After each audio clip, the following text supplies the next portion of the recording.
Good morning! So ngayong umaga, samahan niyo ako magtimpla ng aking Lacteglow Instant Coffee. This is a herbal coffee na pwede siya sa mga breastfeeding mom. Hindi lang po ito coffee, it also increase your milk supply dahil meron siya mga ingredients na nakakapagpa-boost ng milk supply like mga chia seed, flax seed, andito po lahat.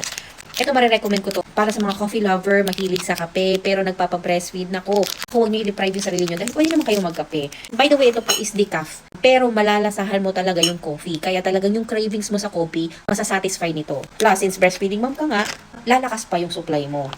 Yan, sa umaga ito po yung tinitake ko dahil siya ngayon nakakapagtulong sa akin para dumami yung milk ko. Kasi syempre sa madaling araw, unlilatch kami sa madaling araw, so nauubos din yung supply natin.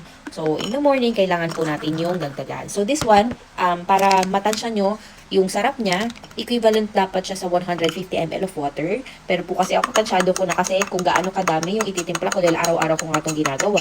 So, sa isang box po nito, meron po siyang 10 sachet. Nasa 300 plus to. Pero naku, abang-abang lang kayo ng mga sales. Madalas po silang mag-sales and lagi po silang may discount. Nabili ko lang to ng 200 plus. O diba, saan ka pa 10 sachet na? So, para sa mga breastfeeding mom dyan, na coffee lover din, naku, wag mong i-deprive ang sarili mo. Umorder ka na rin ito because this one can satisfy your craving but also increase your milk supply. So, para sa mga panilimoms na mahilig din sa coffee, try this coffee from Lactaglow. This one is the original flavor and meron din silang Spanish latte. Hindi ko pa natitikman yun, pero nabasa ko sa reviews, masarap din daw yung Spanish latte. After this box, itry din natin yun and I will let you know kung masarap nga ba talaga siya.